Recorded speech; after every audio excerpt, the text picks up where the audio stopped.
اگلے دن ولیمہ تھا۔ وہ صبح اٹھ کر نیچے گئی۔ اس کو دیکھتے ہی نرگس نے اس کو ناشتہ بنانے کا حکم دیا۔ کافی مہمان گھر پر رکے ہوئے تھے۔ اس نے سب کا ناشتہ بنایا اور کمرے میں آ کر بیٹھ گئی تھی۔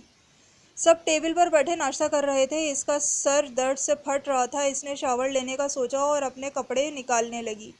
عزیز مہا سے محبت کرنے لگا تھا۔ اس نے مہا کو پرپوز کیا تھا، جو مہا نے خوشی خوشی ایکسپٹ کر لیا تھا۔ اس نے اس کا ہاتھ پکڑا، اس کی انگلی میں چمکتی ہوئی سونے کی رنگ پہنائی تھی۔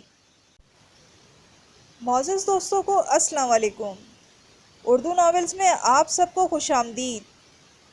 ناولز پڑھنے والوں کے لیے بہترین کلیکشن پلے لسٹ میں تمام اقساط کے ساتھ موجود ہے۔ ویڈیو کو لائک کریں، شیئر کریں اور چینل کو سبسکرائب کرنا نہ بھولیے گا۔ پورا گھر ولیمے کی تیاریوں میں لگا تھا۔ اینا سیلون جا چکی تھی، جبکہ سائم اور تیمور ولیمے کے انتظامات میں لگے ہوئے تھے۔ پیسہ پانی کی طرح خرچ کیا جا رہا تھا۔ حریش اپنے کمرے میں اپنے کپڑے نکال رہی تھی۔ نرگس نے مہا کو جوس کا گلاس دیا۔ جاؤ یہ جا کر حریش کو دے آؤ۔ اس نے جوس میں نیند کی گولیاں ملا دی تھیں۔ وہ نہیں چاہتی تھی حریش ولیمے کی تقریب میں جائے، کیونکہ بارات میں بھی حریش کے لیے اچھے گھر سے رشتے آ گئے تھے۔ نرگس نے انہیں یہ کہہ کر ٹال دیا تھا کہ وہ ابھی پڑھے گی۔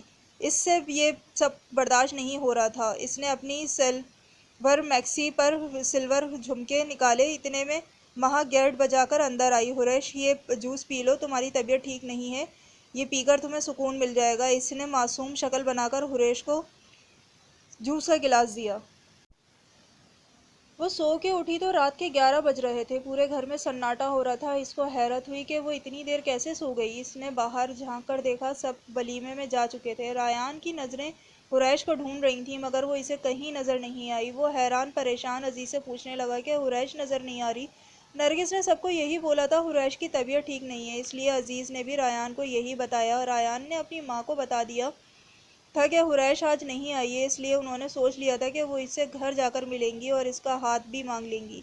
وہ دکھی ہو کر ایک طرف بیٹھ گئی تھی۔ اس کو حیرت ہو رہی تھی کہ عزیز نے بھی اس کو نہیں اٹھایا۔ اس نے اپنے ہینگر میں لٹکے کپڑوں کو دکھ سے دیکھا۔ کتنا دل تھا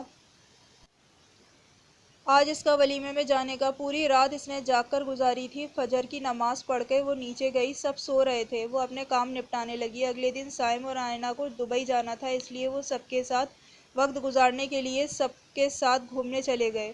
مہا عزیز کے پیچھے لگنے لگی تھی، وجہ سے حریش کو بھی اس کے ساتھ لے لیا گیا تھا۔ عزیز اور مہا کو دیکھ کر حریش سمجھ گئی تھی کہ وہ عزیز کی خوشی میں خوش تھی، مگر اسے دکھ تھا کہ مہا کے آنے کے بعد عزیز بہت بدل گیا تھا۔ اس نے حریش کو کچھ نہیں بتایا تھا۔ حریش بھی ایک سائڈ پر بیٹھ گئی تھی۔ واپسی پر سب باہر سے ڈنر کر کے آئے۔ گھر آتے ہی سب سو گئے تھے، کیونکہ صبح سائم اور آئینہ کو الوداع کہنا تھا۔ وہ فجر کی نماز پڑھتے ہی نیچے آ گئی تھی۔ اس نے کچن سمیٹا، پھر ناشتہ بنانے لگی۔ کچھ ہی دیر میں سب جاگ گئے تھے۔ اس نے ناشتہ لگایا۔ خود وہ ناشتہ اٹھتے کے ساتھ ہی کر لیتی تھی۔ سائم اور آئینہ ناشتے کے بعد آج اپنا سامان پیک کرنے لگے۔ وہ جانے کے لیے نکل رہے تھے جب تیمور نے سائم کو گلے لگایا۔ یا بیٹا، تم تھوڑا عرصے کے لیے وہاں جا رہے ہو، تمہارا گھر اور تمہارا خاندان یہی ہے، مجھے امید ہے تم میرا سہارا بنو گے، واپس لوٹو گے۔ یہ کہتے ہوئے ان کا سر فخر سے بلند ہوا تھا۔ انہوں نے اسے گلے لگایا اور تیمور اور نرگس انہیں ایئرپورٹ چھوڑنے کے لیے گئے، جبکہ مہا اور عزیز موقع دیکھ کر گھومنے کے لیے نکل گئے تھے۔ عزیز نے مہا کو بہت ساری شاپنگ کرائی، پھر وہ دونوں لنچ کرنے ریسٹورنٹ چلے گئے۔ جینز ٹی شرٹ پر چھوٹا سا دوپٹہ گلے میں گول ڈالا ہوا تھا، بال کھلے ہوئے تھے۔ عزیز اس کو دیکھتا ہی رہا تھا اور وہ اپنے کھانے میں مگن تھی۔ جب یہ ایک لڑکا وہاں آ کے مہا سے مخاطب ہوا، ہیلو مہا، کیسی ہو؟ اس نے مہا کو دیکھتے ہوئے عزیز کو دیکھا۔ اوہ، لگتا ہے تم نے پھر بوائے فرینڈ چینج کر لیا۔ اس لڑکے نے عزیز پر طنز مارا۔ آپ کون ہیں اور یہ کیا بکواس کر رہے ہیں؟ اس نے اس کی بات سن کر اکڑ کر کہا۔ عزیز، میں اسے نہیں جانتی، یہ جھوٹ بول رہا ہے۔ یہ بولتی ہوئی مہا وہاں سے اٹھ کر باہر نکل گئی۔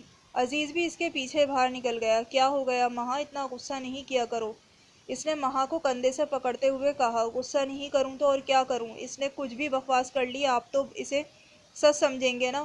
اس نے معصوم سی شکل بناتے ہوئے کہا۔ نہیں پاگل، تم میری جان ہو اور مجھے تم پر پورا بھروسہ ہے، اس نے پیار سے اس کا ہاتھ تھامتے ہوئے کہا، جس پر مہا کھلکھلا گئی۔ آج اس کی برتھ ڈے تھی۔ آج وہ بہت دکھی تھی، اس کو شدت سے دادی یاد آ رہی تھی۔ وہ سارا کام کر کے اپنے کمرے میں چلی گئی تھی۔ نرگس اپنی کسی فرینڈ کے گھر گئی ہوئی تھی، اتنے میں عزیز اس کے پاس آیا۔ ہیلو مائی ڈیئر سسٹر، کیا حال ہے؟ اس نے اس کے بالوں کو چھیڑتے ہوئے کہا۔ آ گئی بہن کی یاد؟ مجھے تو لگا تھا تم مجھے بھول گئے ہو۔ ریش نے ناراضگی سے منہ بنایا۔ نہیں یار، میں کیوں بھولوں گا، بس تیری بھابھی کو امپریس کرنے میں لگا ہوا تھا، اس نے شرارت سے کہا۔ حریش نے بیڈ پر تکیہ اٹھا کر اس کے منہ پر دے مارا اور بھاگ گئی۔ وہ حریش کے پیچھے بھاگا، اتنے میں مہا اپنے کمرے سے نکلی۔ حریش اور عزیز کو اس طرح دیکھ کر اس نے منہ بنایا۔ نرگس گھر میں نہیں تھی جب ریان اور اس کی ماما گھر پر آئے۔ اس وقت حریش ڈرائنگ روم میں بیٹھی قرآن پاک پڑھ رہی تھی۔ ریان کو دیکھتے ہی اس نے قرآن پاک جزدان میں لپیٹ کر رکھ دیا۔ السلام علیکم، اس نے انہیں سلام کیا۔ ماما، یہ ہیں حریش۔ ریان نے بہت عزت سے اس کا تعارف کرایا۔ ماشاءاللہ، بہت پیاری بچی ہے۔ انہوں نے دل ہی دل میں اپنے بیٹے کی پسند کو داد دی۔ بیٹا، آپ کے ماما پاپا کہاں ہیں؟ اس کی ماما نے مسکرا کر پوچھا۔ وہ گھر میں نہیں ہے، بابا آفس گئے ہیں اور آنٹی اپنی فرینڈ کے گھر، اس نے ہلکے سے کہا۔ کوئی بات نہیں، میں تو اپنی گڑیا سے ملنے آئی ہوں۔ انہوں نے اس کے سر پر ہاتھ رکھا۔ اس کے ساتھ ہی حریش اٹھ کر کچن میں چائے اور ناشتے کا انتظام کرنے لگی۔ اتنے میں ہی مہا وہاں آ گئی۔ اس نے حیرت سے ان کی طرف دیکھ کر سلام کیا اور پھر وہیں بیٹھ گئی۔ اتنے میں ہی عزیز وہاں آ گیا تھا۔ ریان اور وہ کسی کام کے سلسلے میں باہر چلے گئے۔ اس کی ماما بیٹھی مہا سے باتیں کرنے لگی۔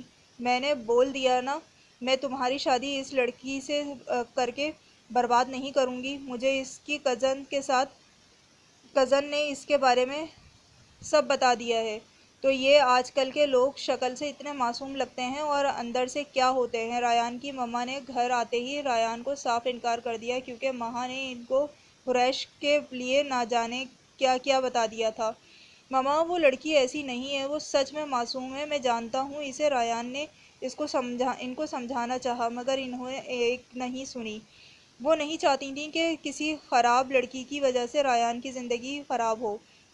ادھر ریان کی ماما سے ہونے والی بات اور ان کے آنے کی وجہ مہا نے نرگس کو بتا دی تھی۔ نرگس اس سے بہت خوش ہوئی۔ نرگس کا کام مہا نے آسان کر دیا تھا، کیونکہ مہا شکل و صورت میں حریش جتنی خوبصورت نہیں تھی، اس لیے وہ اس سے جیلس سی فیل کرتی تھیں، اور ریان کو دیکھتے ہی اس کا دل ریان پر اٹک گیا تھا، اور نرگس کبھی نہیں چاہتی تھی کہ حریش کی شادی ہو۔